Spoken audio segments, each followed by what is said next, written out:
Prions ensemble. Notre Père, nous te remercions pour l'étude biblique de cette soirée. Nous bénissons ton nom parce que tu nous as gardés vivants pour voir le prévu de là où nous allons passer notre éternité comme tes enfants. Nous prions, Seigneur, en étudiant ta parole concernant ce lieu tellement important de la Nouvelle Jérusalem que tu nous prépares, comme tu aussi prépares aussi cette même place au nom de Jésus. Papa, nous prions, nous demandons que tu nous donnes les yeux de compréhension pour que nous puissions voir et comprendre les grandes choses, les choses brillantes qui entendent tes enfants au nom de Jésus. Nous demandons que, en entendant ta parole, que ce jour de probation, de préparation qui va venir au futur, que tu nous aides, qu'on ne va pas laisser, on ne va laisser rien non compris, rien entendu, au nom de Jésus. Nous prions quelles que soient les choses qui sera perdues dans notre vie, qui peut nous empêcher d'aller au ciel. Papa, enlève cela cette nuit au nom de Jésus. Sois glorifié dans notre vie. Et quand nous prépare pour cette soirée, prépare aussi, use-nous. Et il faut nous utiliser aussi pour préparer l'autre personne. Pour que quand on va être dans cette ville au céleste. Sois avec nous cette soirée. Au nom de Jésus, nous prions. Nous venons dans cette étude d'aujourd'hui d'Apocalypse et nous revenons à la fin du livre d'Apocalypse chapitre 21. Et quand nous regardons le chapitre 21, nous avons vu la fois passée, nous avons parlé de la Nouvelle Jérusalem. Regardons Apocalypse chapitre 21, le verset 1. Nous allons voir dit, j'ai vu un nouveau ciel et une nouvelle terre, car le premier ciel et la première terre avaient disparu et il n'y avait plus de mer. Ça veut dire une introduction de la ville qui va venir, la future ville, une ville glorieuse que le Seigneur lui-même a en train de préparer pour ceux qui sont pour lui. Et du verset 2, Jean a dit en verset 2, il dit, moi Jean ai vu la ville sainte, la nouvelle Jérusalem descendant d'auprès de Dieu hors du ciel, près comme une marée apprêtée pour son mari. Verset 3, il dit, j'ai entendu une grande voix venant hors du ciel, disant, voici le tabernacle de Dieu est avec les hommes, et il demeurera avec eux, et ils seront son peuple, et Dieu lui-même sera avec eux, et sera leur Dieu. Et Dieu essuiera toute larme de leurs yeux, et il n'en aura plus de mort, ni tristesse, ni pleurs, n'y aura plus jamais aucune souffrance, car les choses précédentes ont disparu. Et celui qui était assis sur le trône dit, voici je fais toutes choses nouvelles. Et il me dit, écris, car ces choses sont vraies et fidèles. Et il me dit, c'est fait. Je suis Alpha et Oméga, le commencement et la fin. Je donnerai à celui qui est assoiffé de la source d'eau de vie gratuitement. Celui qui l'emporte héritera toutes choses, et je serai son Dieu, et il sera mon fils. Ce que nous regardons, ça que nous avons appris la semaine passée, on a appris que le ciel, le ciel céleste, la cité céleste, quand nous regardons ces passages que je viens de vous lire ici, Jean, le bien-aimé, a vu la ville du dehors. Maintenant, le verset que nous allons lire aujourd'hui, j'allais voir qu'il va aller dedans même pour pouvoir faire la description. La nouvelle, ville, c'était la ville céleste, un lieu de joie sans souffrance, un lieu de souffrance, un lieu de joie sans souffrance, un lieu différent de ce lieu, un lieu de souffrance, de joie sans souffrance, un lieu de joie sans un lieu de vie. Ceci sera numéro 2, ce sera un lieu de joie sans mort. Il dit, verset 10, il y aura aucun mort. Voici, il dit quoi? Il y aura sans mort.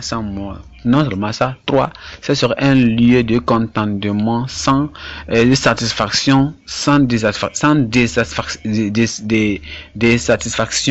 Il y aura des satisfactions. Vous savez, regardez, prenez l'exemple dans cette récit, vous avez beaucoup de choses, vous croyez que c'est bon, vous avez tout ce que vous avez, mais maintenant, soudainement, vous avez le problème. 4, ce serait un lieu de plaisir. plaisir sans peine. Ce serait un lieu de plaisir sans peine. Et quand nous arriverons à ce lieu, ce serait un plaisir sans interrompre, sans être interrompu, et il n'y aura pas de peine aussi. 5. Ce serait un lieu de fraternité sans séparation. Combien de fois on a eu la séparation, on s'est eu de la fraternité, nous sommes en fraternité ensemble ici dans cette île. Et voilà, nous sommes là en ce moment, vous voyez quelque chose se passe comme la mort, et maintenant il y a la séparation. Une personne meurt et la personne est partie, elle s'est séparée de nous. Mais quand nous serons là-bas, il n'y aura pas la séparation. 6. Il y aura un lieu de satisfaction sans désappointement. Quel beau jour que sera. Il y aura un beau jour où là il y aura la satisfaction totale dehors et dedans, la satisfaction complète. Il n'y aura pas le désappointement. C'est maintenant un lieu de santé sans faiblesse et maladie. Et quand Jean décrit ça, il dit ce que j'ai vu, c'est ça ici. Il a dans ce passage qui vient de dévoiler, il dit, et ça, il décrit ça comme il va dedans et il décrit dans cela. Et quand on a dedans maintenant, c'était, et il dit c'était quoi, et il dit, je lis le passage que nous lisons aujourd'hui à partir du verset 9 maintenant. C'est le passage que nous allons étudier aujourd'hui. Après chapitre 21, le verset 9 maintenant. À partir du verset 9, il est là, je viens à moi. L'un des saints anges avait les 7 folles, pleines de 7 dernières plaines. Et il me parlait disant, viens ici, je te montrerai le mari, l'épouse de l'agneau. Et il m'emporte dans l'esprit sur une grande et haute montagne. Et il me montant cette grande ville. Vous voyez, ça veut dire qu'il peut voir ça maintenant. Vous voyez ça bien? Et la sainte Jérusalem descendant du ciel auprès de Dieu. Et la gloire de Dieu. Et sa lumière était semblable à une pierre des plus précieuses, comme une pierre de jaspe, claire comme le cristal. Et elle avait une grande et haute muraille. Et elle avait 12 portes, et aux portes 12 anges, et des noms écrits dessus, auxquels sont les noms des 12 tribus des enfants d'Israël. À l'est 3 portes, au nord 3 portes, au sud 3 portes, et à l'ouest 3 portes. Et la muraille de la ville était 12 fondations. Et sur elle étaient les noms des 12 apôtres de l'agneau. Et celui qui me parlait avait un roseau d'or pour mesurer la ville, et ses portes et sa muraille. Et la ville est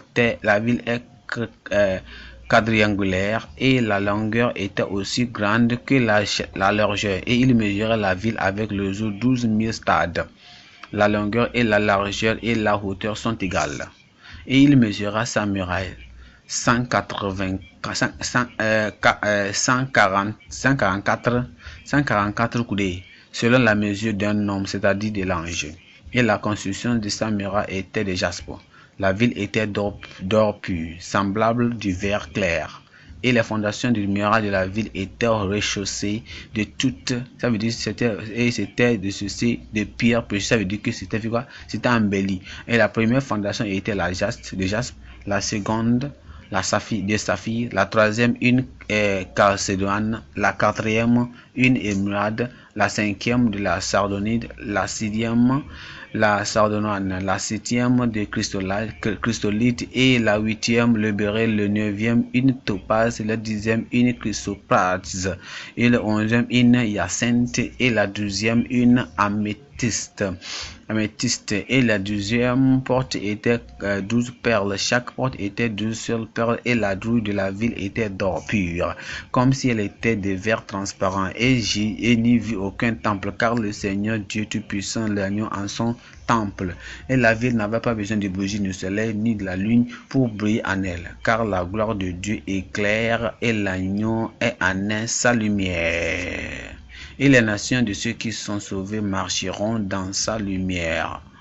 Et les rois de la terre apportent effectivement leur gloire et leur honneur en elle. Et les portes ne seront jamais fermées durant le jour, car il n'y aura pas de nuit là.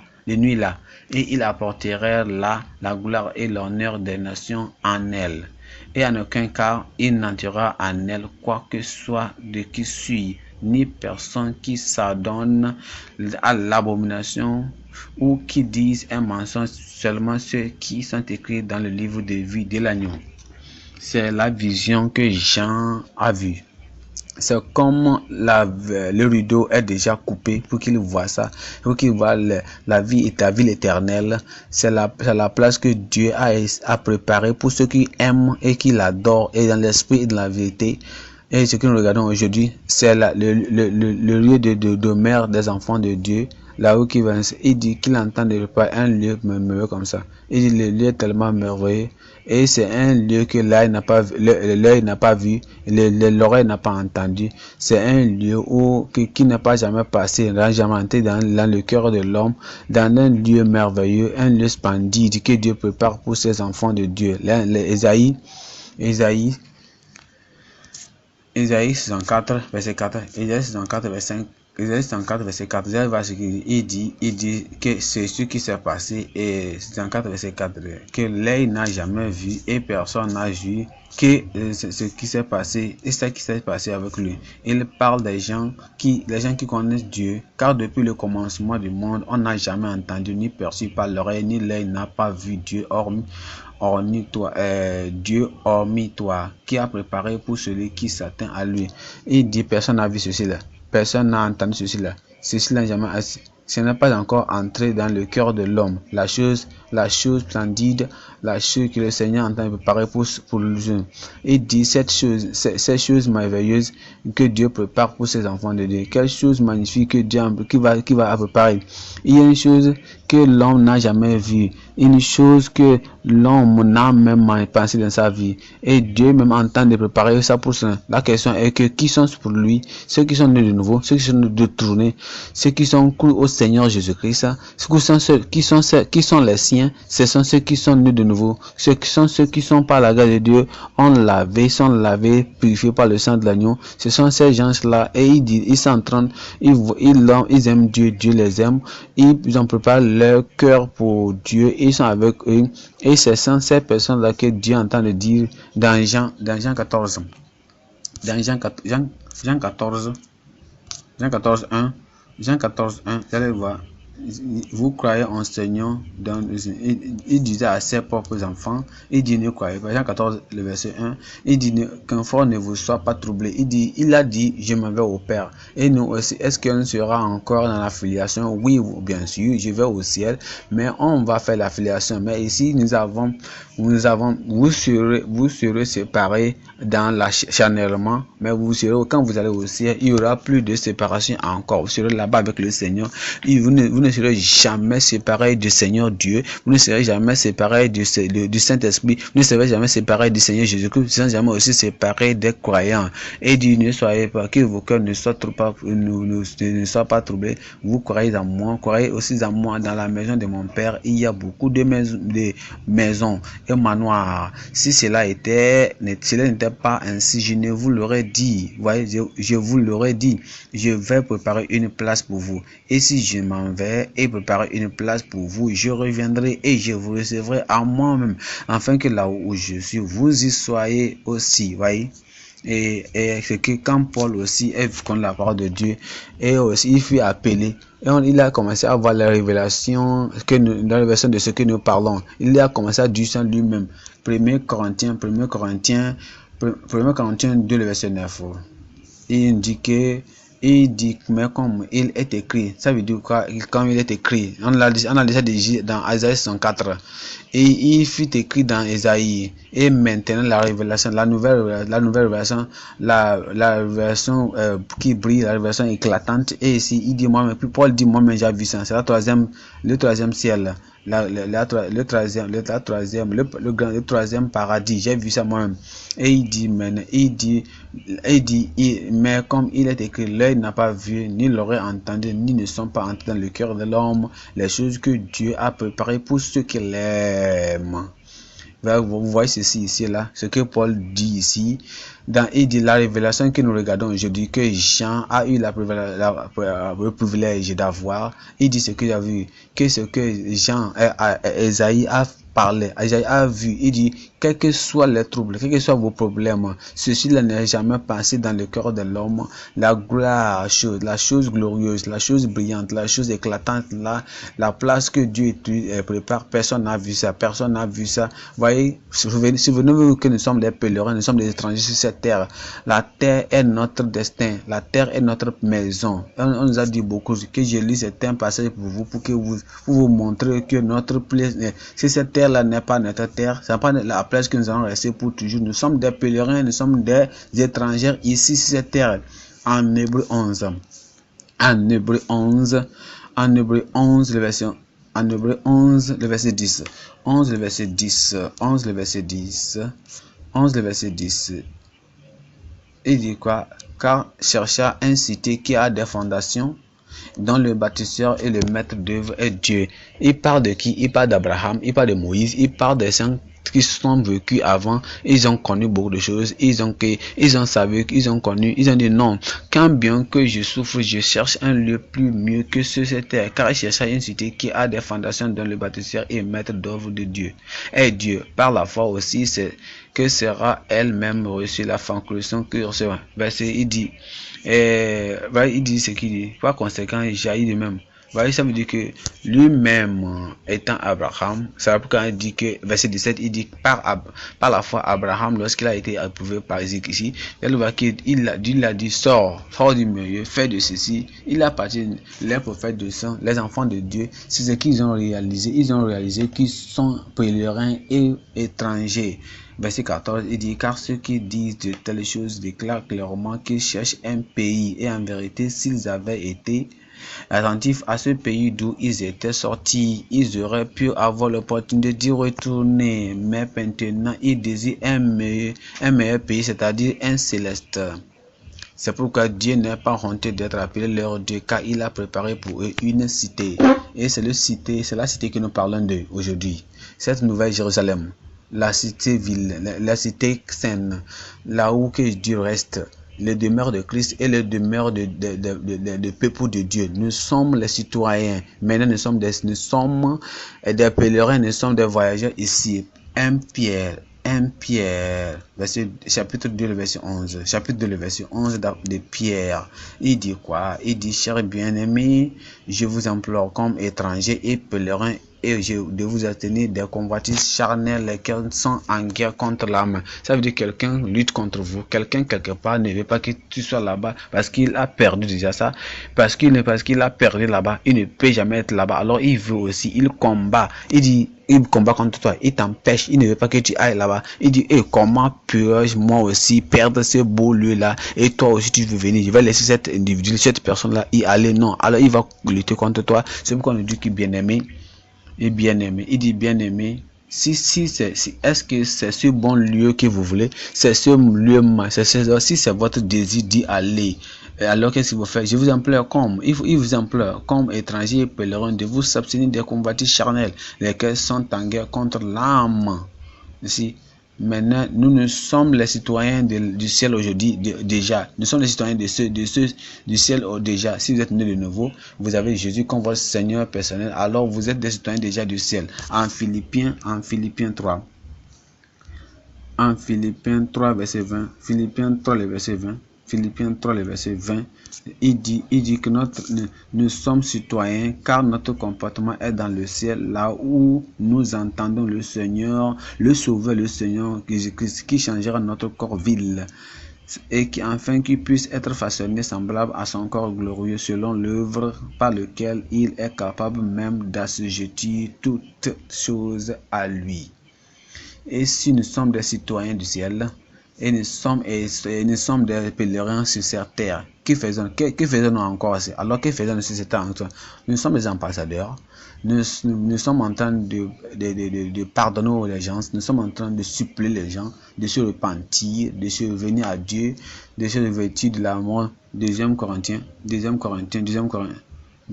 Corinthiens 5, verset 20. 5, verset 20. Vous allez voir, il dit maintenant donc nous sommes ambassadeurs pour Christ, comme si Dieu vous implorait par nous. Nous vous prions au nom du Seigneur, soyez réconciliés avec Dieu. C'est la raison pour laquelle nous restons sur cette terre. Notre Père est au ciel. Numéro 2, notre Sauveur est au ciel. Numéro 3, notre nom y est écrit au ciel. Et 3, 4, maintenant, notre nationalité est là-bas. Et 7, maintenant, nous mettons notre affection au ciel. Et 6, maintenant, notre trésor est là-bas aussi. 7, maintenant, notre inhéritance, notre héritage est là-bas. Quelque chose de magnifique, quelque chose de glorieuse. Quand vous êtes né de nouveau, et God est votre Père, Dieu est votre Père, et vous dites notre Père qui est au ciel. Et vous savez, vous connaissez quelque chose de Jésus-Christ, vous savez, vous prenez Jésus-Christ comme votre sauveur. Il nous a laissé ici, il est parti au ciel. Il dit, je vais vous préparer une place pour vous. Et quand j'ai fini, il va revenir, quand il va revenir, il reviendra du ciel. Maintenant, non seulement ça, votre nom est écrit dans le ciel. Le livre de vie s'empare sur terre, c'est au ciel. Et quand vous êtes né de nouveau, le moment où vous êtes né de nouveau, dès le moment que vous êtes né de nouveau, vos péchés sont lavés et purifiés. Votre nom maintenant sera écrit dans le livre de Dieu, devant Dieu au ciel. Et maintenant, vous êtes aussi citoyen. Vous avez votre carnet, vous avez votre identification là-bas. Et Dieu dit, je connais cette personne, je connais ceux qui sont, ceux qui sont à moi. Alors départez de vos péchés et que je vais vous connaître. Si vous êtes ressuscité avec Dieu, cherchez les choses célestes. Et ceux qui sont devant le trône de Dieu. Il dit maintenant, et tu mettras ton affection sur les choses célestes. Non seulement ça, que de ton trésor, là où ton trésor est, c'est là où ton cœur est. Il faut mettre là où les choses, que les rangées ne vont pas ranger, ça, les chemis ne vont pas chérir, ça, perdre le voler ne pas voler. Regardez-vous, je vous en prie, il y a beaucoup de personnes qui connaissent seulement, ils ont des informations du ciel, mais leur nom n'est pas écrit dans le livre de vie, n'est pas écrit dans le ciel. Si vous n'êtes pas, que je vous dis, si vous n'êtes pas né de nouveau, repentez-vous.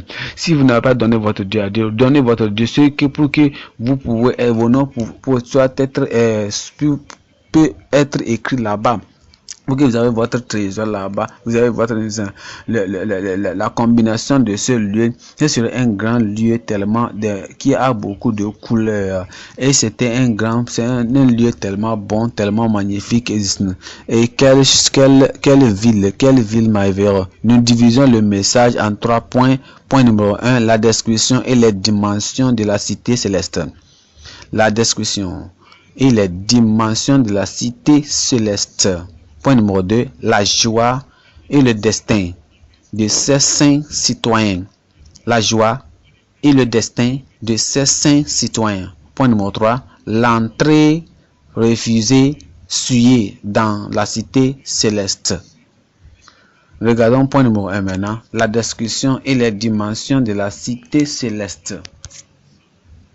Regardons Apocalypse chapitre 21, Apocalypse chapitre 21, verset 11. 21, verset 1. Quand il parle de cette cité, regardons à partir du verset 11 et 10. Et il m'emporta dans l'esprit sur une grande et haute montagne, et me montra cette grande ville, la sainte Jérusalem, descendant du ciel d'auprès de Dieu, ayant la gloire de Dieu, et sa lumière était semblable à une pierre de plus précieuse comme une pierre de jaspe, claire comme le cristal. Ici, la grande ville, c'est la ville éternelle. Ça se réfère comme l'épouse de Christ. Et quand nous regardons ici, là, c'est comme l'épouse de Christ. Et pourquoi on dit que c'est l'épouse de Christ? Allons au verset 9. Il dit, et il vint à moi l'un de ces anges qui avait eu les 7 fioles pleines des 7 dernières plaies. Et il me parla disant, viens ici.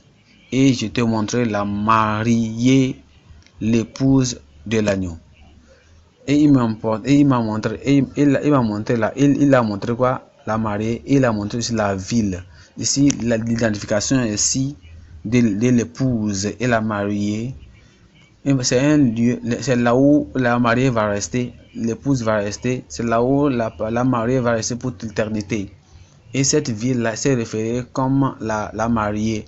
Ça à cause de sa virginité, à cause de sa beauté virgine. Quand on regarde la description de cette ville-là, qu'est-ce qu'on apprend? Premièrement, c'est un lieu sans péché. C'est un lieu sans péché. Il y avait tous les péchés de ce monde ne peuvent pas y arriver. Parce que c'est un lieu vraiment perfectionné. C'est quelque chose d'embelli. C'est une chose qui est garnie par Dieu. C'est un lieu et il y a une beauté sans souillure. C'est un lieu sans souillure. Deuxièmement, c'est un lieu sans toucher par Satan. Il disait, souvenez-vous que c'est une grande ville, c'est un lieu glorieux, c'est une cité glorieuse. Et voilà, Satan fut lié en ce moment, il a fut lié et il a dit qu'il ne peut jamais aller pour venir et suyer ce lieu-là. C'est pourquoi on dit qu'elle est vierge. Nous trouvons maintenant à cause c'est un lieu non souillé par les pécheurs. Aucun péché n'a permis d'y entrer. C'est la raison pour laquelle on dit que c'est une vierge, c'est une épouse et de pure comme vierge et holy, saint, pur comme la Vierge. Regardons à partir du verset 8, il dit, mais les craintifs et les incrédules, les abominables, et les meurtriers, et les prosénètes, et les sorciers, et les idolâtres, et tous les menteurs auront leur part dans le lac qui brûle avec le feu et souffre, qui est la seconde mort. Ces pécheurs n'y y seront pas, qui vont suivre là-bas, verset 27. Verset 27, il dit, et en aucun cas il n'entrera en elle quoi que ce soit qu'ici, ni personne qui s'adonne à l'abomination ou qui dise un mensonge, seulement ceux qui sont écrits dans le livre de vie de l'agneau. Numéro 1, il n'y a pas de péché là-bas. Numéro 2, ce n'est pas touché par Satan. Numéro 3, maintenant, ce n'est pas suivi par les pécheurs. 4, maintenant, c'est changé par les saisons. Ce n'est pas changé par les saisons. Quand vous avez une bonne maison sur cette terre-là, regardez, et dans la région sèche, région pluvieuse, vent, le froid, et il y a le printemps, l'hiver, quand cette saison-là vient, et ça va déprécier, ça va perdre sa beauté, et dans 5 ans, la maison que vous avez conçue dans 5 ans, vous devez la retoucher, vous devez l'embellir, vous devez la peinturer, et dans le cas contraire, si vous ne faites pas comme ça, les gens diront, ah, quelle maison future. Les gens vont dire que la maison là est vraiment, elle n'est pas belle. Mais là-bas, la maison dans cette ville cité là, les maisons qui sont là-bas, elles ne vont jamais perdre leur beauté. Elles ne peuvent jamais changer en saison. 5 maintenant, il ne sera pas inégalité en substance. Il y aura égalité en substance.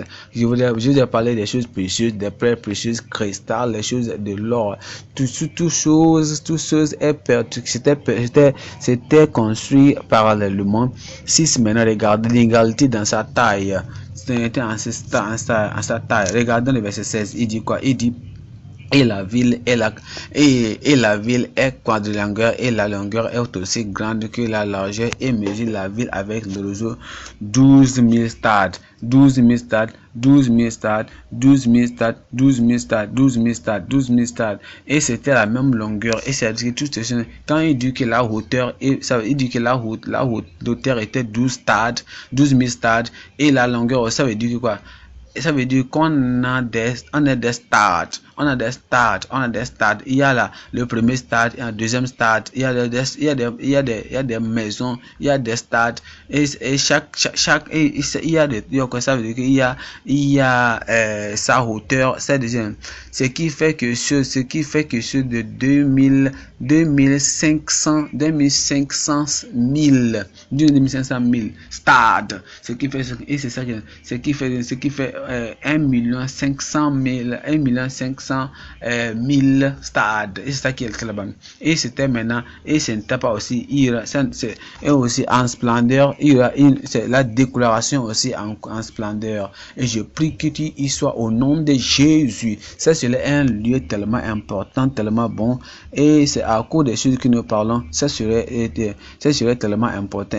C'était un lieu tellement important, tellement magnifique. Le constructeur et le créateur de cette cité céleste, cette ville sainte, la ville est décrite comme la gloire pleine et brillante de Dieu. Tout y est transparent. Est-ce que vous avez vu la description de cette ville là? Premièrement, on dit que la ville là est comme cristal, elle est comme du verre clair, elle est transparente.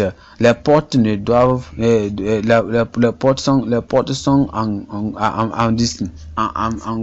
or. Apocalypse chapitre 21, le verset 11. Il dit, ayant la gloire de Dieu, sa lumière était semblable à une pierre de plus précieuse, comme une pierre de jaspe, claire comme le cristal. C'est comme ça que c'est transparent. Et verset 8 maintenant, verset 18 maintenant. Et il dit quoi? La construction de la muraille était de jaspe, et la ville était d'or pur, semblable du verre clair. Clair comme jaspe et comme verre clair. Et verset 21 maintenant, il dit, et les 12 portes étaient douze perles. Chaque porte était d'une seule perle, et la rue de la ville était d'or pur, comme si elle était de verre transparent.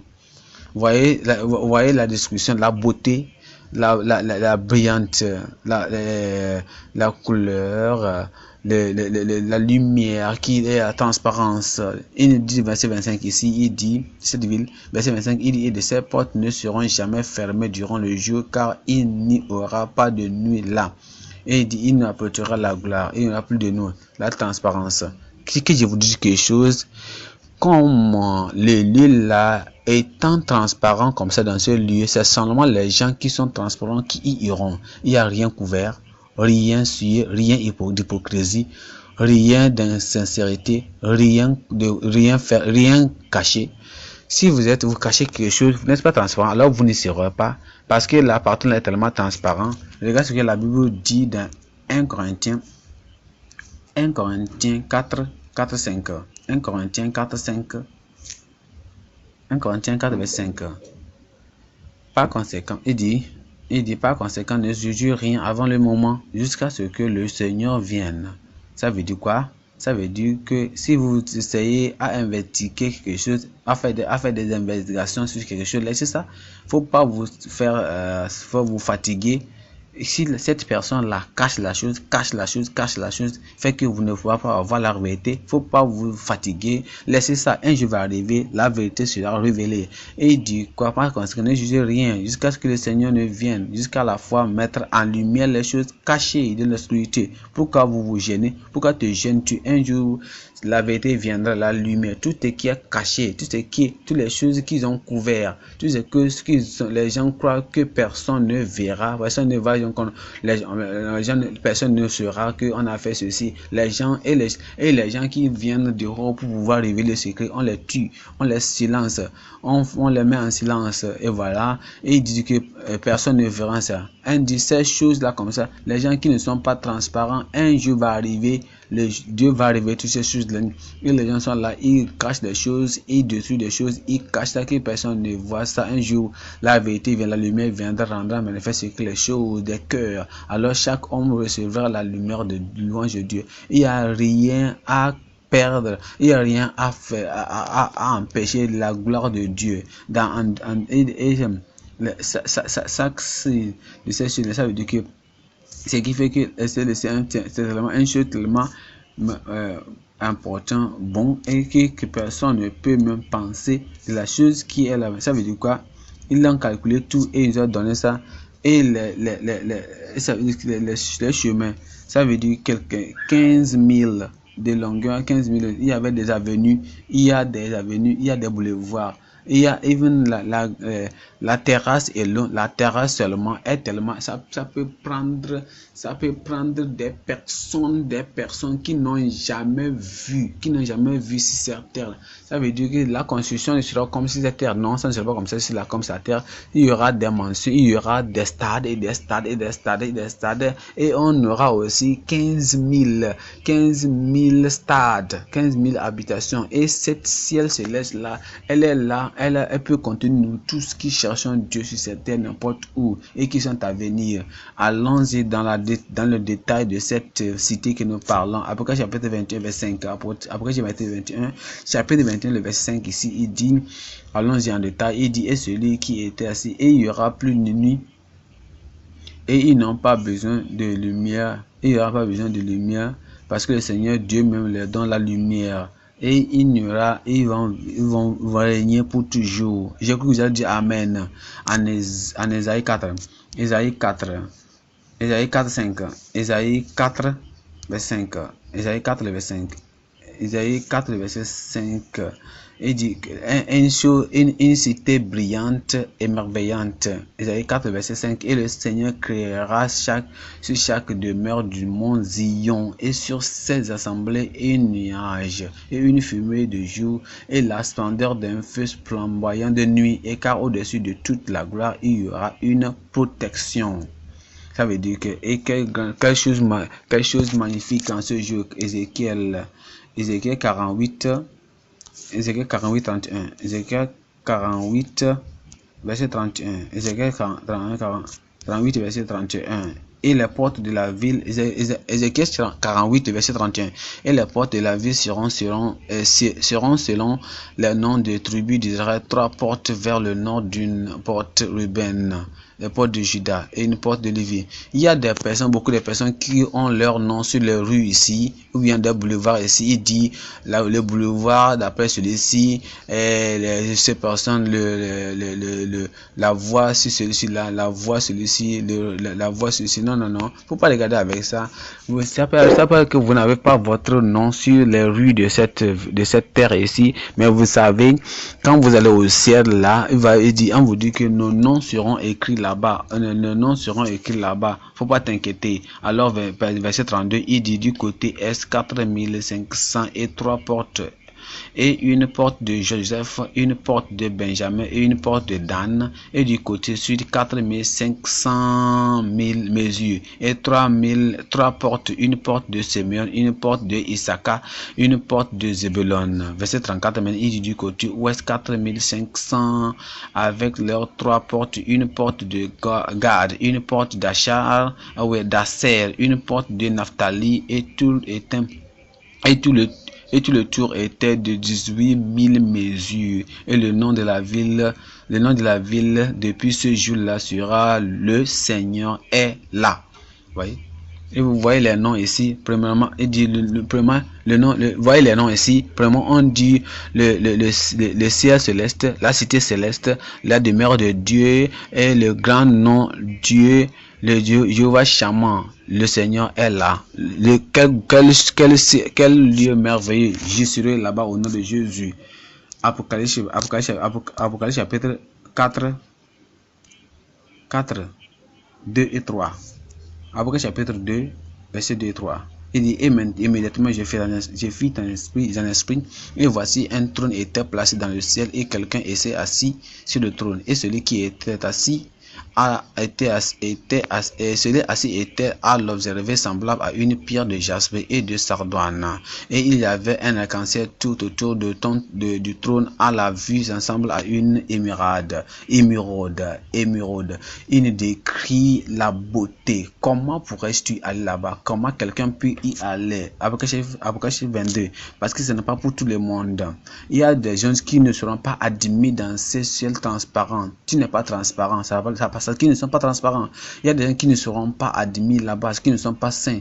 Il y aura des gens qui ne seront pas permis d'aller dans ce ciel terrestre, cette cité céleste, parce qu'ils ne sont pas célestes, parce qu'ils n'ont pas mis leur pensée sur le ciel aussi. Il y a des gens qui ne seront pas permis à être là parce qu'ils se sont détournés de Dieu. Et il y a des choses qui iront là-bas en dedans, en dehors, externement, intérieurement, au marché, au bureau. Ils sont libres du péché. Parce qu'ils sont libres du péché, c'est la raison pour laquelle Dieu va les permettre d'aller là-bas. Apocalypse chapitre 22, le verset 14. Bénis sont ceux qui font ces commandements, afin qu'ils puissent avoir droit à l'arbre de vie et puissent entrer franchissement les portes de la ville. Apocalypse chapitre 22, verset 14. Ils sont libres du péché. Les gens qui sont de nouveau, ils ne connaissent pas l'iniquité et ils font le commandement de Dieu. Il dit, ils sont bénis parce qu'ils sont saints. Ils sont obéissants au commandement de Dieu, et c'est eux qui ont le privilège et le droit d'y rentrer par la porte de ce ciel. Et ils auront le droit à l'arbre de vie. Qu'est-ce qui va arriver à ces personnes qui ne sont pas nées de nouveau, qui cachent leurs péchés, qui gardent leurs péchés, ceux qui écoutent la parole de Dieu et cette parole de Dieu là ne font aucune action, n'ont aucun effet dans leur vie? Qu'est-ce qui va arriver à eux? Verset 15, regardez verset 15, il dit car de dehors sont les chiens. Quels sont ces chiens là? Quand vous voyez les chiens n'ont pas honte de ce qu'ils font. Ils peuvent faire n'importe quoi dehors, n'importe qui, à la vue de tous. Et les gens, regardez ces femmes et ces hommes qui font l'immoralité dehors, à la vue de toute personne, sur les chemins, dans les coins. Dans les coins et dans les chambres, à côté du chemin, ils font l'adultère, ils font l'immoralité. Ils te disent, viens, ils t'appellent, viens faire l'immoralité avec moi, viens commettre l'immoralité avec moi. Et si tu veux aller en enfer, tu fais avec eux, viens et va.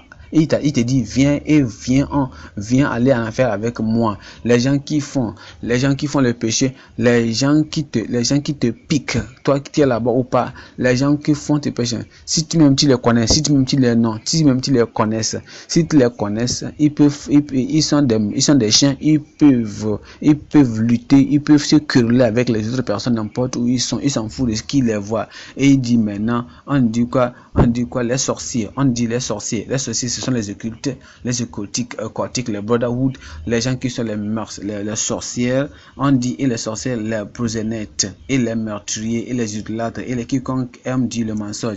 1 Corinthiens 13, verset 12. 1 Corinthiens 13, le verset 12.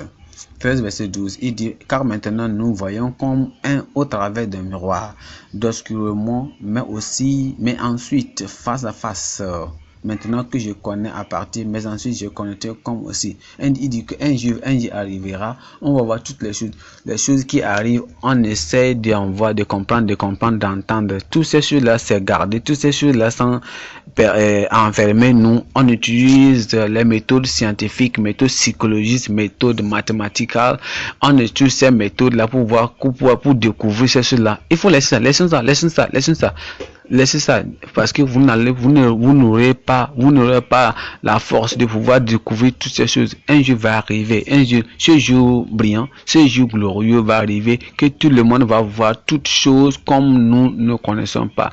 Il n'y aura rien de cachant, on n'aura pas besoin de psychologie, il n'y aura pas besoin de faire des recherches psychologiques, les recherches informatiques, les recherches, on va seulement ça, on va voir tout, on va connaître tout, et cette joie glorieuse, c'est un jour glorieux si vous êtes enfant de Dieu, si vos péchés sont lavés aujourd'hui et pardonnés aujourd'hui, si vous voulez une vie de justice, si vous voulez une vie transparente, si votre vie est pure et sainte, si vous voulez la paix avec toute personne et la sainteté sans laquelle personne ne verra le Seigneur, ce jour glorieux quand vous serez libre, quand vous serez marcher sur les voies de Jérusalem, et le Seigneur va dire, viens, regarde maintenant ta maison, regardez c'est ton ami ici, c'est la maison de ton ami ici, c'est la maison de ton frère, c'est la maison de ta sœur ici.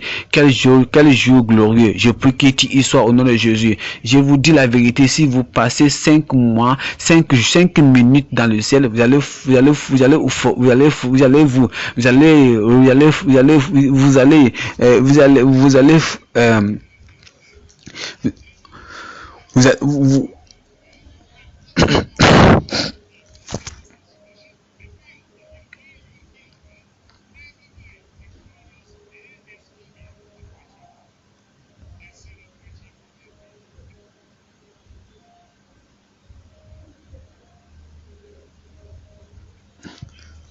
et ces grandes journées, ces jours-là, vous allez vous rappeler, vous allez oublier.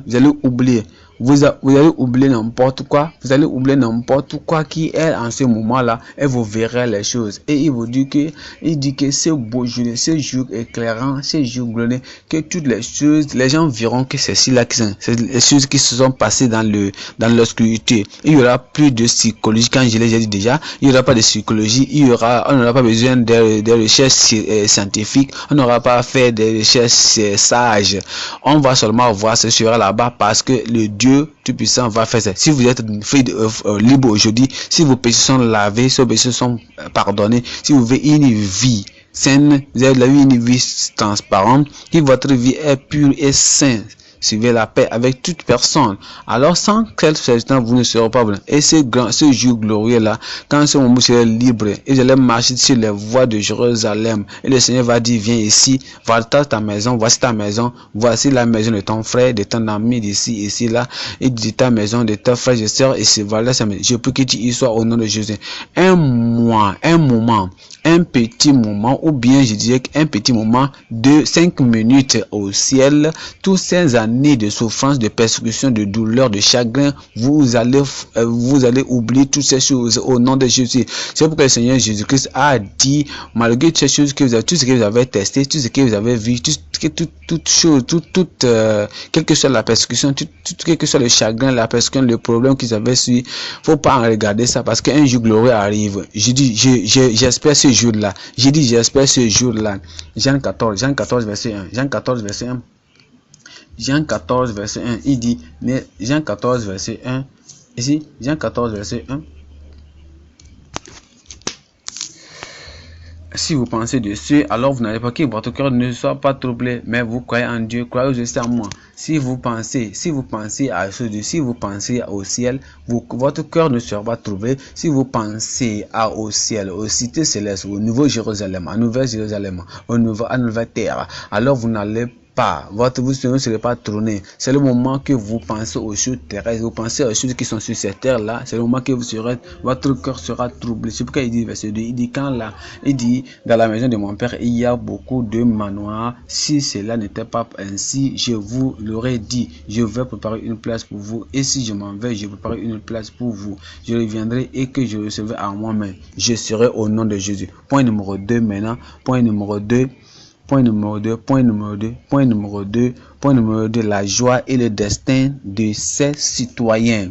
La joie et le destin de ses saints citoyens. Apocalypse chapitre 21. Apocalypse chapitre 21, verset 9. Apocalypse chapitre 21, le verset 9.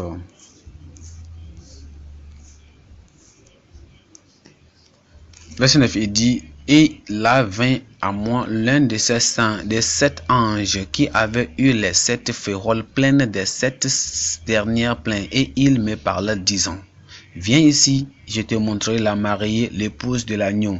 Verset 10, il dit, et il m'emporta dans l'esprit sur une grande et haute montagne. Et il me montra cette grande ville, la sainte Jérusalem, descendant du ciel d'auprès de Dieu. Et il continue à décrire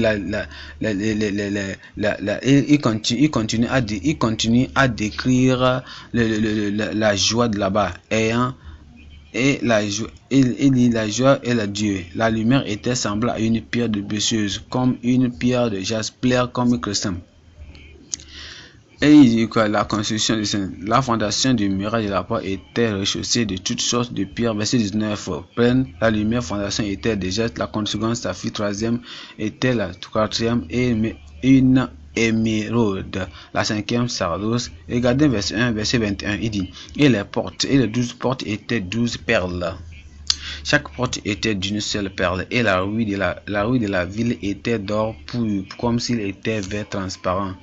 Verset 26 ici, et il dit, et il apportera la gloire et l'honneur des nations en elle. Je vais expliquer quelque chose pour vous avant que, quand vous parlez de la joie de cette ville cité, de cette cité glorieuse, dans verset 23 ici, verset 23, il dit quoi? Il dit, la ville n'a pas besoin du soleil. Regardez, souvenez-vous que nous avons, sur cette terre ici, on a la lune, le soleil, les étoiles. Pourquoi on n'aura pas ça? Parce que cette terre-là sera enroulée, c'est déjà enroulé. Alors la terre qui est avec nous, alors le soleil qui est avec nous encore, la lune ne veut pas encore éclairer là-bas parce que toutes ces choses-là furent enroulées déjà là. Et il sera enroulé. Et il dit encore, et verset 44, il dit, et la nation de ceux qui sont sauvés marcheront dans sa lumière.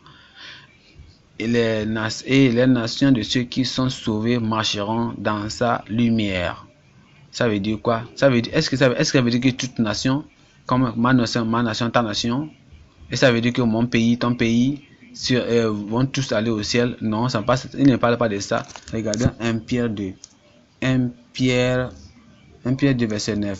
1 Pierre 2, verset 9. Il dit quoi? Mais vous êtes une génération choisie, Les gens qui sont choisis, ils sont comme une nation. Les gens qui sont sauvés, c'est eux qu'on les considère comme une génération. Nous qui sommes les enfants de Dieu, nous sommes choisis, nous sommes pris, nous sommes les élus, nous sommes pris parmi les pécheurs. C'est une génération choisie, une prestige royale, une sainte nation, un peuple particulier, afin que vous déclarez les louanges. Apocalypse chapitre 7. Apocalypse chapitre 7, verset 9. Il dit, après cela je vis, regardez, et voici une grande multitude qu'aucun homme ne pouvait compter, de toute nation. Ça veut dire quoi?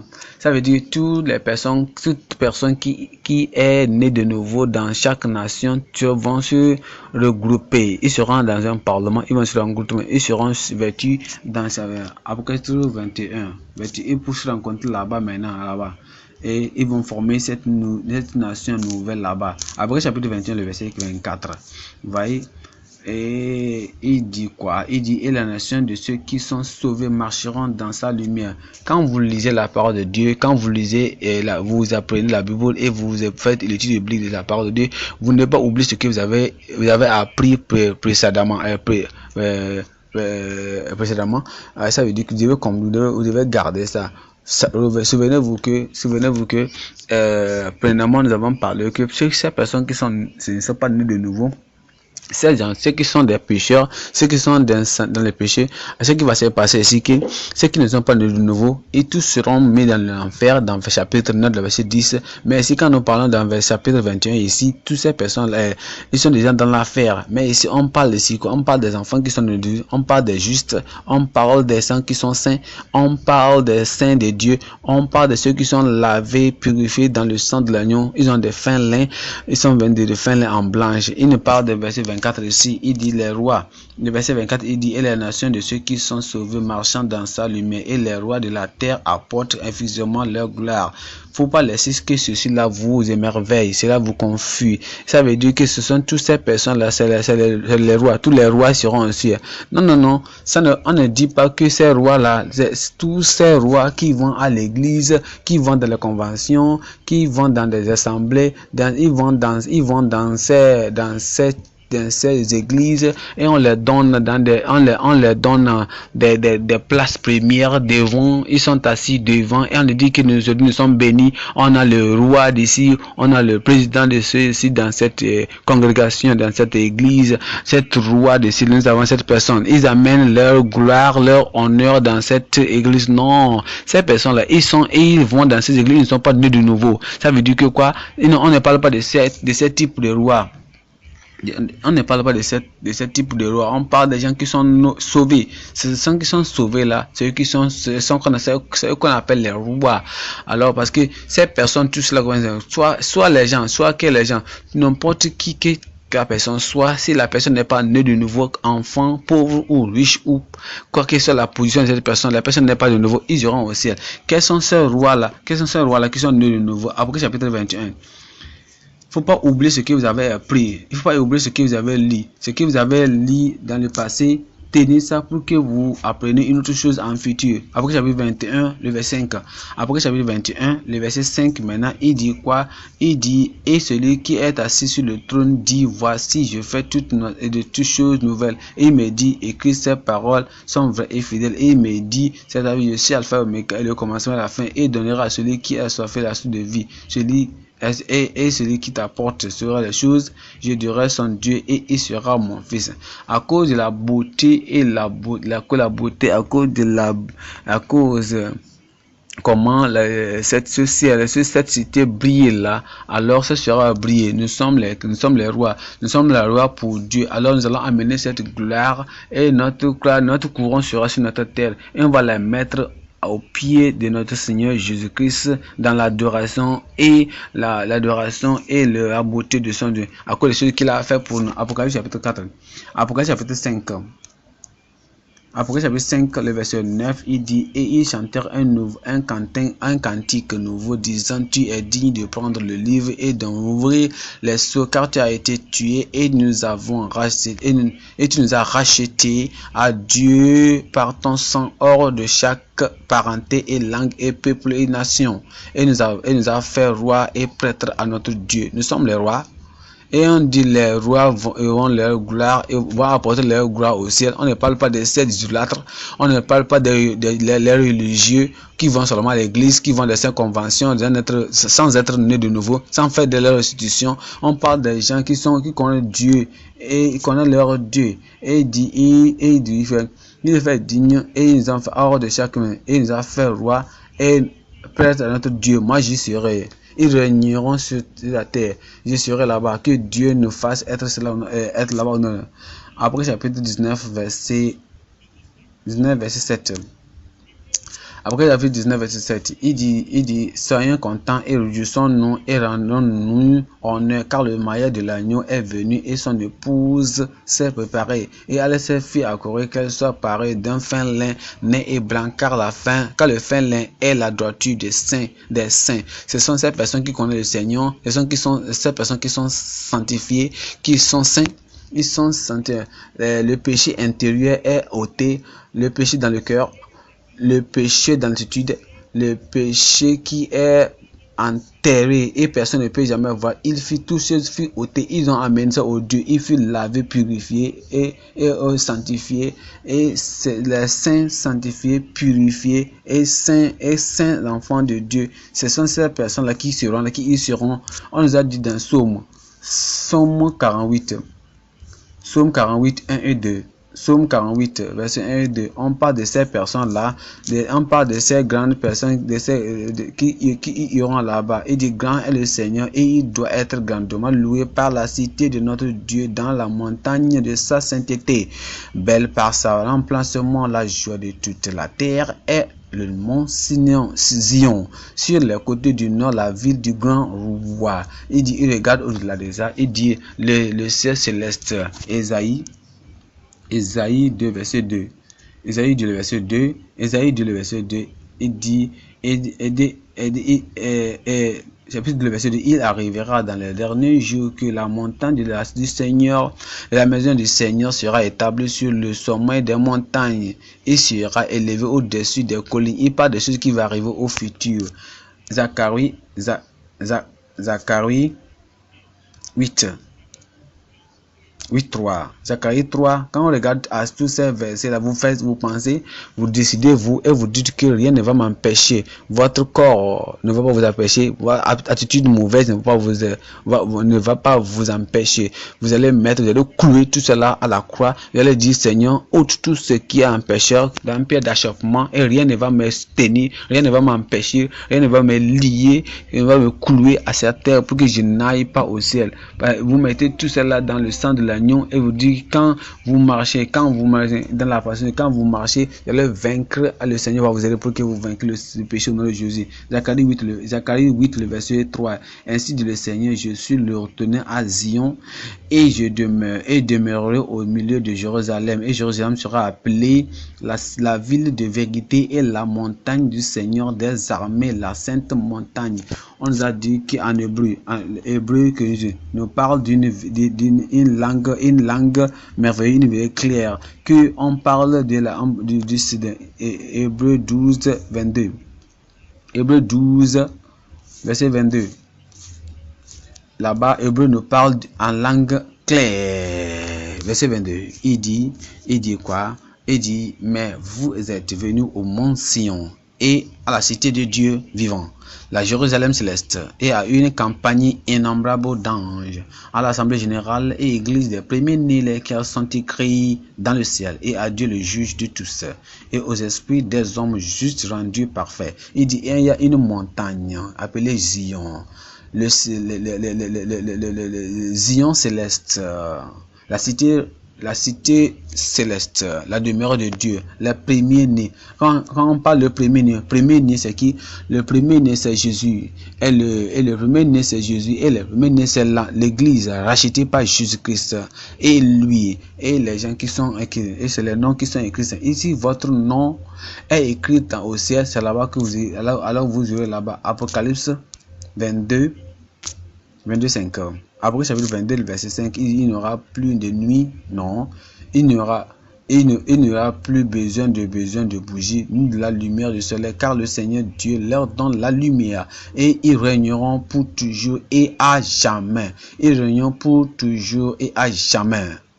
Vous voyez, je m'émerveille. Quand on parle de quelque chose qui est tellement important, les gens sont là, ils tiennent aux cendres. Ils se tiennent à des choses tellement nulles, à des choses. Quand on parle de quelque chose qui est tellement merveilleux, quelque chose belle, quelque chose qui est tellement important et merveillant, quelque chose tellement merveilleuse comme ça, quelqu'un tient à des choses qui ne sont même pas importantes, des choses qui sont tellement insignifiantes, qui ne valent rien. L'amour de la chair, l'amour des choses qui sont sur cette terre, les choses qui n'ont pas de valeur. Je m'émerveille, je me pose la question. Quand on parle de Dieu, on parle du ciel, on parle de la beauté du ciel, on parle de la nouvelle Jérusalem.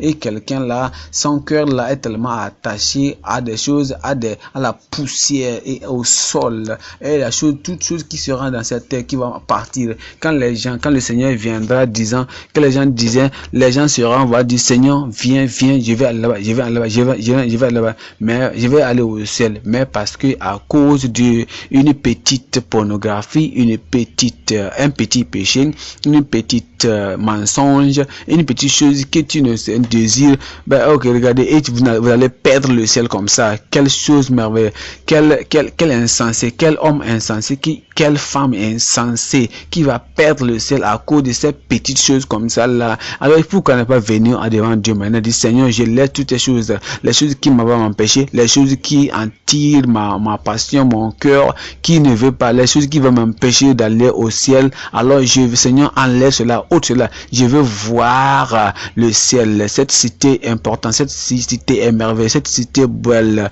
Je vais aller là-bas, je vais voir Isaac et Daniel, et Pierre et Jean et Paul l'apôtre et les gens. Je vais avoir le Seigneur Jésus-Christ.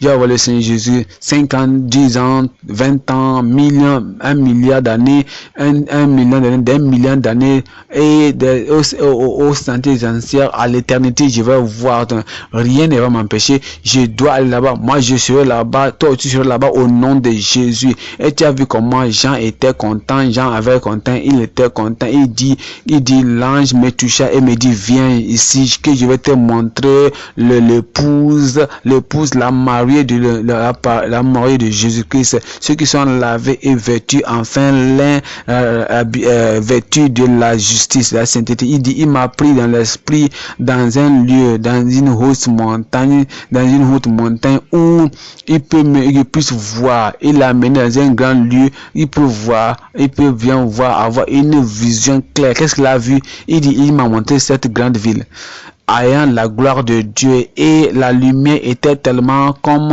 une pierre jaspe, de précieuse. Il dit, les portes étaient tellement belles, et il fait garni des pierres précieuses. Jean le bien-aimé n'a jamais vu des choses comme ça, des pierres seulement dans une seule vité, garnies dans un seul lieu. Quelle beauté cette ville-là sera. Ça a raison, il disait, oh, je crois que peut-être il va dire au Seigneur, oh, quel temps je vais être là-bas, je vais être dans cette lieu, je vais être dans tel lieu. Et je regarde ces personnes-là, quand je me rappelle, certains moments, je pense à ces prophètes, à ces apôtres-là, comment ils ont vécu avec Dieu, comment ils ont vécu leur vie. Et regardez les tentations, vous regardez les tentations qu'ils ont passées, la souffrance, et vous vous posez la question, comment c'est-il que ces personnes ont pu vaincre toutes ces tentations? Oui, ils vont te dire, parce que j'ai vu cette révélation, oui, j'ai entendu ceci là, j'ai vu ceci là, j'ai vu la grande ville, j'ai dit que tout ce qui s'est passé Parce qu'il a dit non, je dois finir mon course, je dois finir mon travail parce que je dois y aller. Si vous avez entendu des gens, le bien-aimé, vous allez voir qu'on l'y a mis dans l'île, on l'a mis dans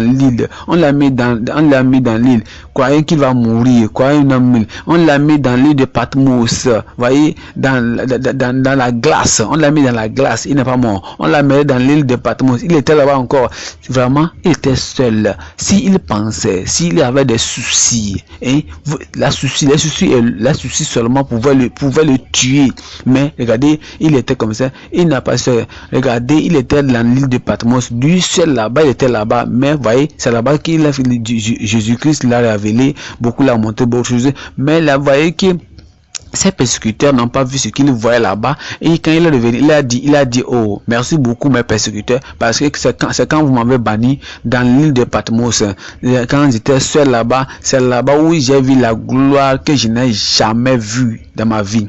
Et voyez, c'est là c'est ce que nous devons aussi voir quand vous allez dans la parole de Dieu et vous en laissez l'esprit de Dieu de vous montrer les choses et voir la beauté du ciel. Rien qui se passe dans cette terre-là va avoir de puissance sur vous. Je prie que vous le voyez. En Ésaïe 60, quand on parle il n'y aura pas de nuit, il n'a pas besoin. En Ésaïe 60, en bas 60 verset 18, verset 18 maintenant, il dit quoi? On n'entendra plus parler de violence dans ton pays, de dévastation et de ruines dans tes limites, mais tu appelleras les murailles salut et tes portes louange. Le soleil ne sera plus ta lumière pendant le jour et la clarté de la lumière ne t'éclairera plus, mais le Seigneur ne t'éclairera plus, mais le Seigneur sera pour toi une lumière perpétuelle et ton Dieu ta gloire. Le soleil ne se couchera plus et ta lumière, ta lune ne te retirera plus, car le Seigneur sera pour toi une lumière perpétuelle et les jours de ton deuil sera fini. Psaume 24. Je crois que vous avez dit ça encore, je veux que vous lisiez encore Psaume 24, 3. Psaume 23, verset 4. Psaume 24, verset 3. Psaume 24, verset 3. Qui montrera à la colline du Seigneur ou qui se tiendra dans le saint lieu. Vous voyez, il a dit, le Seigneur m'a montré une montagne haute, pleine de splendeur. Ici, il dit ici, qui montrera à la colline du Seigneur.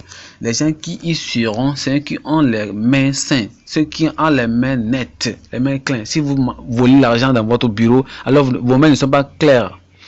Si vous faites, ceux qui font, qui font des gens qui découlent des grossesses, alors ces personnes-là, vos mains, si vous faites ça avec eux, vos mains ne sont pas nettes. Et il vient les gens qui ont celui qui a les mains nettes et un cœur pur, une intention pure, un but clair, et un objectif clair. Dehors, il est saint. Dehors, il est pur.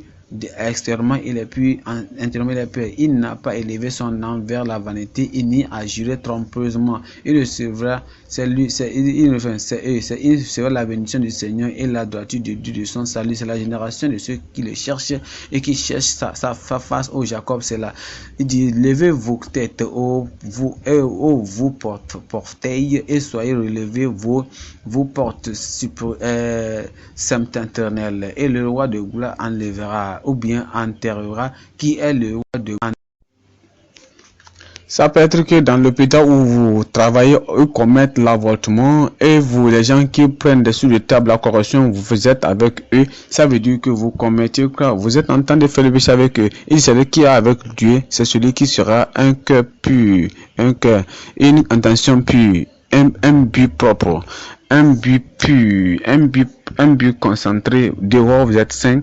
Dehors vous êtes saint, qui n'a pas laissé son cœur à une chose mauvaise. La personne aura la bénédiction, la justice de Dieu, le salut ce sera des choses qui rentrent devant Dieu et marchant avec. Il va marcher avec la splendeur de Jésus-Christ.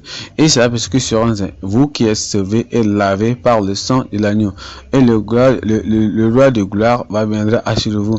Et le Seigneur étant puissant avec Dieu, il dit, vous qui êtes avec vous qui avez comme la parole de Dieu, vous qui êtes remplis de la parole de Dieu, qui est ce roi? Qui est ce roi de gloire?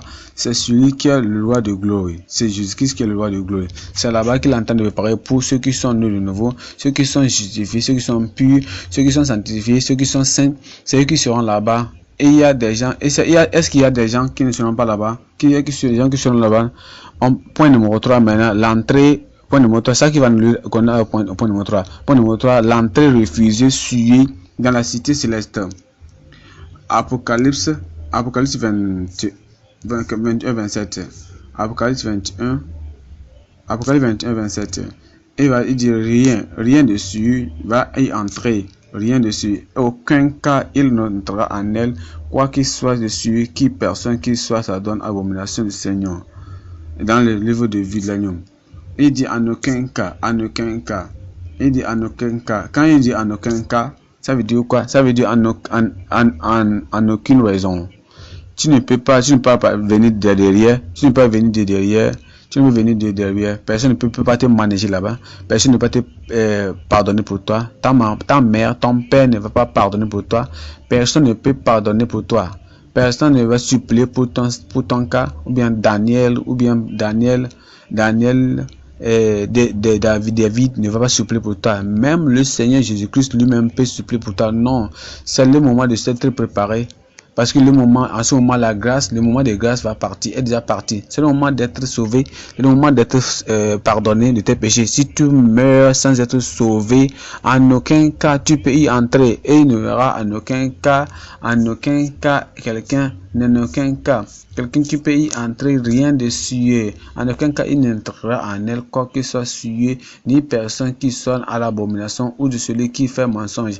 Il y a certaines personnes qui font le mensonge. Ça veut dire quoi? Ils fabriquent le mensonge. Ça veut dire quand même il y a même pas de, ça ne vaut même pas la peine de faire le mensonge. Il peut faire l'action, il peut préparer, il peut fabriquer le mensonge, il manufacture, il produit le mensonge, il crée le mensonge. Si quand même il n'est pas nécessaire. Et les gens qui manufacturent, les gens qui ont de manufacture, les gens qui préparent, les gens qui fabriquent le mensonge là, leurs noms ne seront pas écrits dans le livre de vie. Quand on parle des gens qui sont sués, qu'est-ce qui peut faire quelqu'un d'être sué? Qu'est-ce qui peut suer l'homme? Marc 7, 20. Marc 7, le verset 20. Vous allez voir ce qui suit l'homme. Ce qui suit l'homme. Et il disait, ce qui sort de l'homme, c'est ce qui suit l'homme. Car de l'intérieur du cœur, les hommes proviennent mauvaises pensées d'adultère. C'est ça qui est mauvaise pensée. C'est ça qui suit l'homme. Adultère, fornication, meurtre. Ce sont ceux-là qui détruisent l'homme, qui suivent l'homme. Ils disent que ceux qui ont ces choses suivantes-là ne vont pas entrer au ciel. Le vol, la convoitise, la pratique mortelle, immorale, tromperie, c'est une autre branche de mensonge. Lascivité, œil mauvaise, blasphème, frêté, absurdité. Si ces choses-là mauvaises viennent de l'intérieur et sur l'homme. Hébreu 12, verset 14, j'ai dit, poursuivez la paix avec tous et la sainteté sans laquelle personne ne verra le Seigneur. Il nous dit de regardant, il dit qu'on doit faire quoi? En nous exhortant, il dit qu'on n'a qu'à chercher dilignemment, qu'on n'a aucune, qu'on puisse continuer à marcher avec Dieu. C'est ça qu'il a dit là-bas. 14, verset 15. Vous savez ce qui suit l'homme? Ce qui suit l'homme, c'est la méchanceté, c'est la mécontente. Mais le mécontentement, vous voyez, quand vous vivez, qu'est-ce qui fait que les gens deviennent mécontents?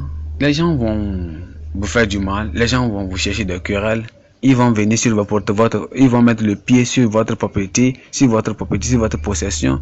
Et c'est celui-là produit ce qu'on appelle quoi? Le mécontentement des gens qui ne sont pas prêts à aller au ciel. Et il dit que cette personne-là m'a rendu mécontent. Cette personne m'a rendu mécontent. Maintenant, je suis mécontent. parce qu'ils ont mis les pieds sur ma propriété, parce qu'ils ont mis le pied sur ma propriété, sur mes habits, sur ma propriété, sur mon cœur, alors je dois être mécontent. Si vous êtes mécontent, vous allez aller en enfer. Je prêche la parole de Dieu dans tout le monde entier, dans beaucoup de lieux, et je continue à dire beaucoup de choses que j'ai découvertes. Et j'ai dit, personne ne peut te rendre mécontent sans ta permission. Ça veut dire que quand on parle de mécontent et meilleur, ça veut dire que c'est que la différence, c'est que c'est le jeu. Si tu permets à quelqu'un de te rendre mécontent, c'est toi-même qui l'as laissé. Ça veut dire c'est toi qui es responsable d'être mécontent. C'est pas ce qu'ils font. Ils en font beaucoup de choses. Ils en font des choses tellement grandes que des autres personnes. Et ils ne sont pas contents. On a mis Daniel dans la prison, dans la prison de Lyon. Il n'était pas mécontent. On a mis Pierre et Silas.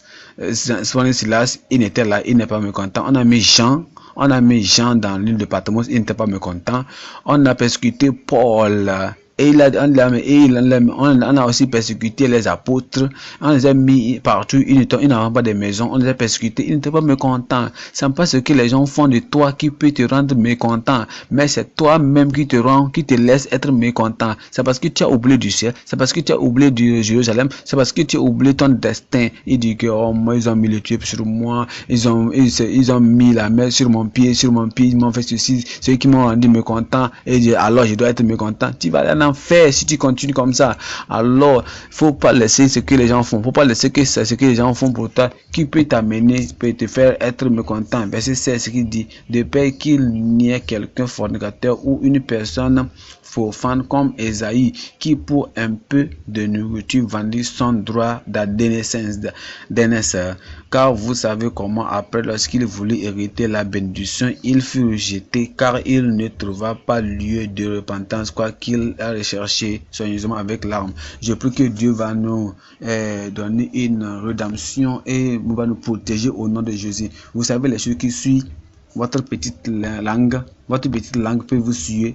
Au lieu de parler de Christ, parlez de la Bible, parlez du ciel, parlez de la Nouvelle Jérusalem, parlez de la gloire qui sera pour nous et parlez de l'héritage qui nous attend.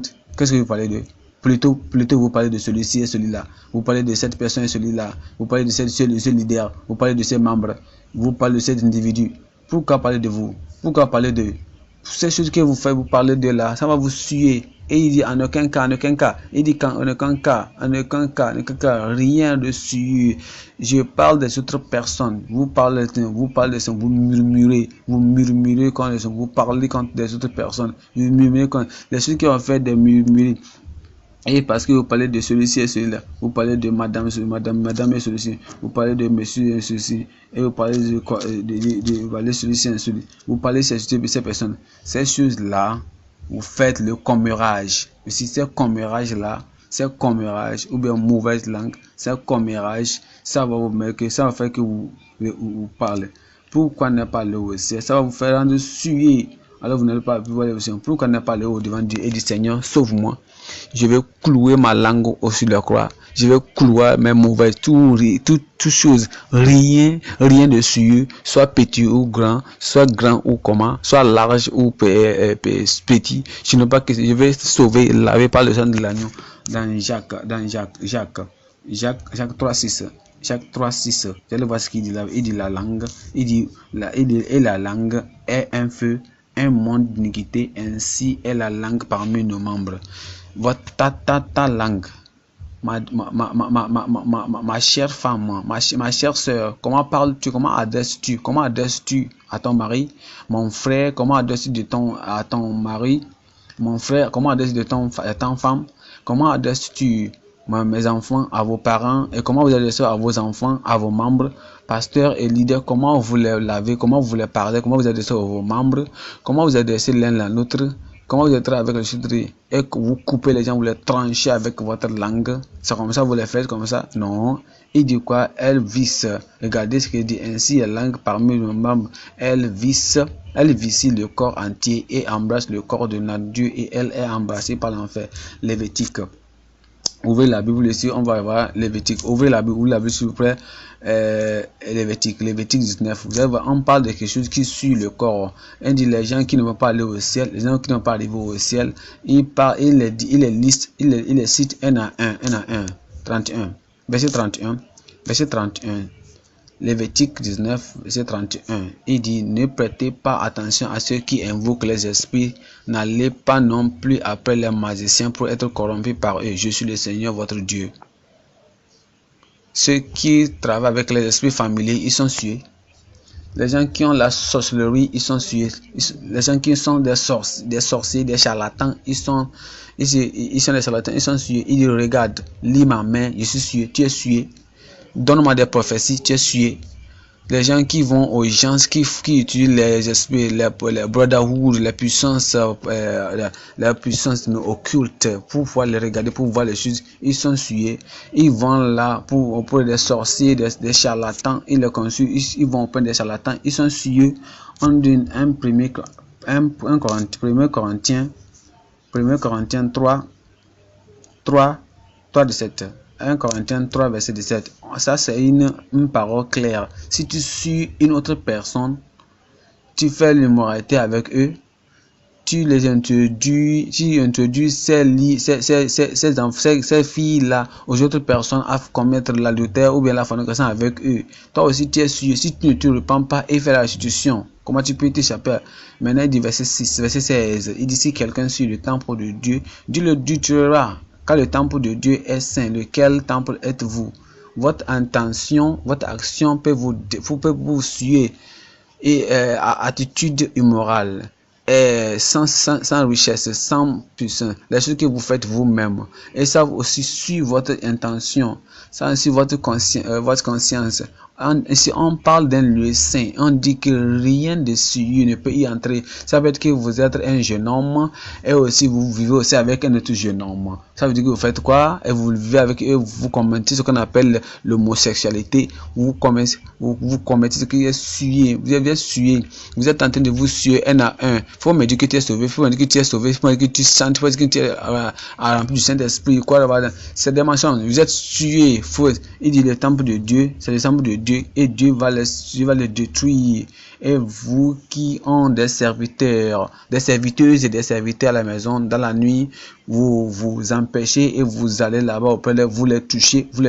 Ça peut être que ces serviteurs, ces serviteuses ne pourront même pas savoir que vous les touchez parce qu'ils sont tellement en profondément, ils dorment tellement. Alors ils ne vont pas savoir ça.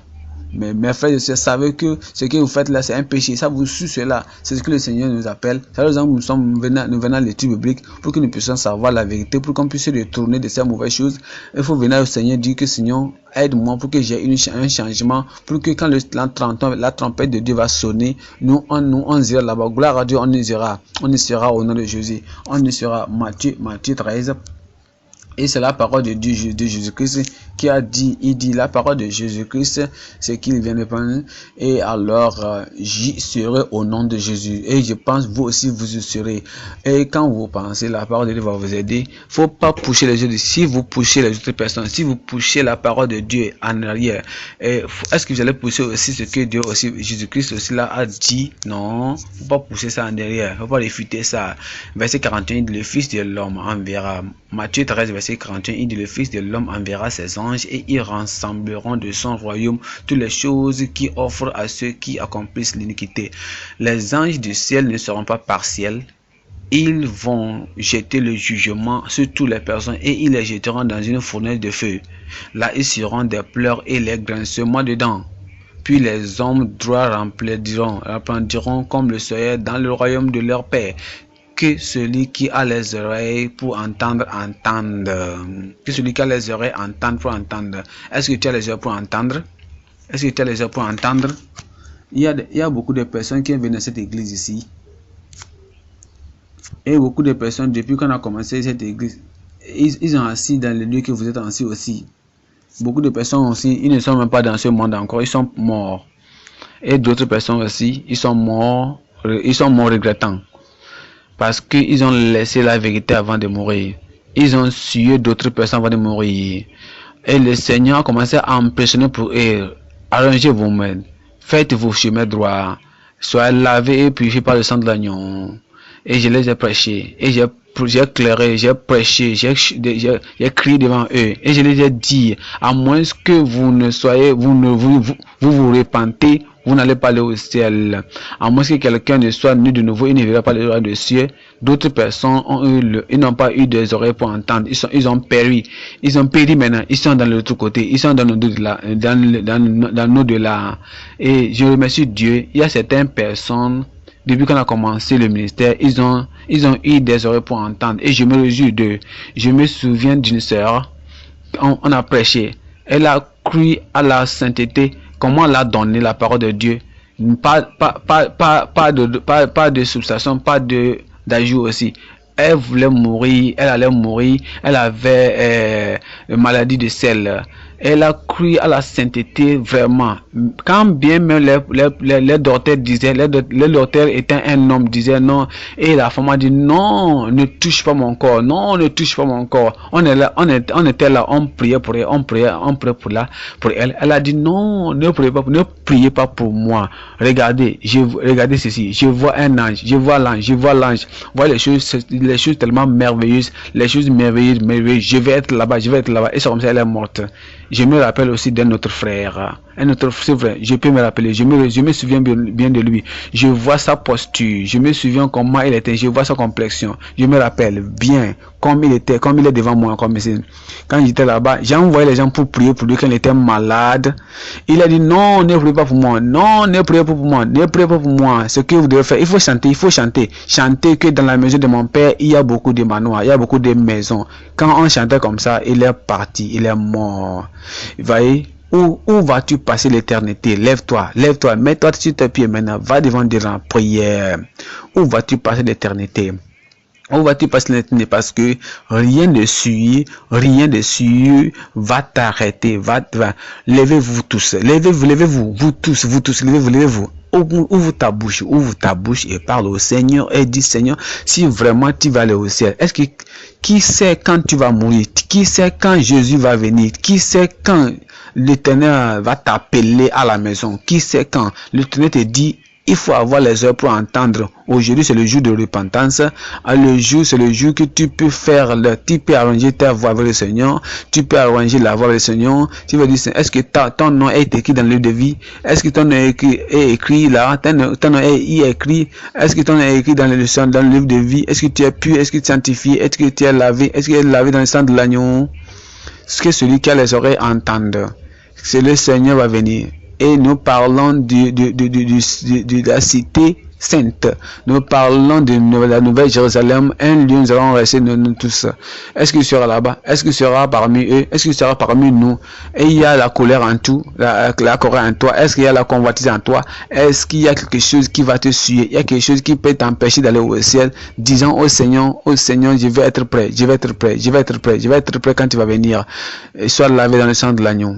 Sois lavé dans le sang de l'agneau. C'est comme ça la raison pour laquelle tu es venu ici. Tu vas être prêt pour ce ciel. Tu vas donner ta vie au Seigneur. Tu vas donner tout, comme tout au Seigneur. Est-ce que tu es sauvé? Tu es né de nouveau? Est-ce que tu t'es séparé entre toi et le Seigneur? Aucun péché ne rentrera. Rien de scié. Cette adultère est secrète. Cette fornication secrète. Les choses que tu fais avec la servante à la maison, les choses que tu fais avec ces jeunes filles, les choses que tu fais avec les femmes des autres, les femmes d'autrui, les maris d'autrui, ce que tu fais, personne n'est là-bas. C'est suyer l'argent que tu voles. Ta vie n'est pas transparente, ta vie n'est pas claire. Tu ne te prépares pas bien, tu ne fais pas ta voix claire, avec Dieu, il vaut mieux d'être découvert sur cette terre, vaut mieux d'avoir la honte sur cette terre que d'aller en enfer et souffrir pour l'éternellement. Où seras-tu en ce jour? Est-ce que tu as déjà pour entendre? Est-ce que tu vas laisser que Satan te rende sourd en bouche jusqu'à ce jour-là? Pourquoi ne pas appeler au nom du Seigneur? Si tu es regardé, reviens à la maison, reviens en soi-même et dis oh Seigneur, je reviens.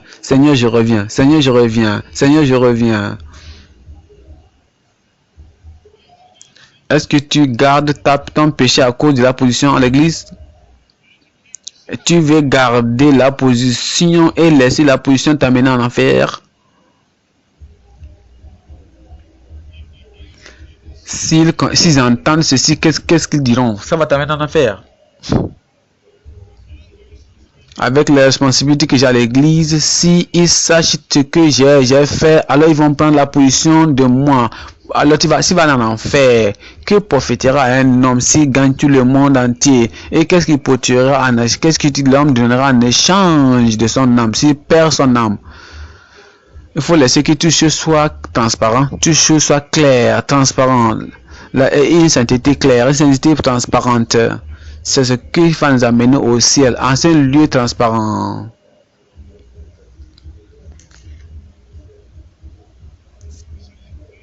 Est-ce que ta vie est claire? Claire comme cristal, claire comme glace. C'est le lieu où nous allons. C'est là où nous allons. Et si tu vas être là-bas, ta vie doit être claire, pure, transparente. Il faut être lavé dans le sang de l'agneau. Sois un saint. Il ne faut pas être un pécheur.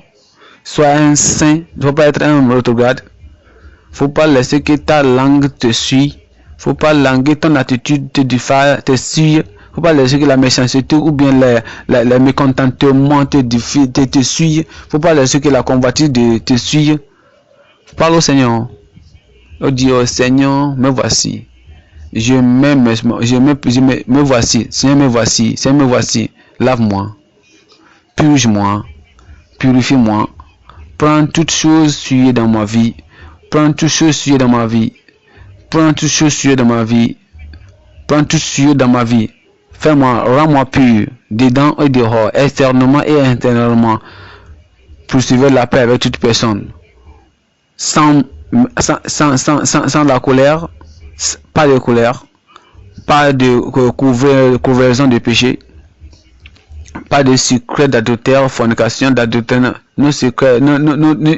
pas de fornication secrète, pas d'adultère secrète. Vous exposez tout, vous faites vos restitutions, vous réconciliez avec Dieu, vous réconciliez avec ta femme, vous réconciliez avec votre mari, vous réconciliez avec vos parents, vous réconciliez avec vos voisins. Et vous vivez chaque jour comme si ce serait votre dernier jour. Vous êtes conscient de la venue du Christ. Et vous êtes sensitif à la toucher au toucher du Saint-Esprit. Vous êtes prêt à cette cité belle. Et vous voulez être là-bas. Tu dois être là-bas. Et les autres sont là-bas déjà. Et d'autres personnes qui ont perdu ça, qui ont raté ça, et ils sont assis là où vous êtes assis aussi maintenant. Ils sont venus à la même étude biblique que tu es venu. Ils ont écouté de la repentance. Ils ont écouté de la restitution. Ils ont écouté de la justice. Mais ils n'ont pas eu des oreilles pour entendre. Ils n'ont pas eu des oreilles pour entendre. Ils ont refusé de repentir. Mais ils sont partis. Est-ce que tu veux que ton cas soit de même? Non. Où vas-tu passer l'éternité? Il faut appeler le Seigneur et dire, Seigneur, rends-moi prêt.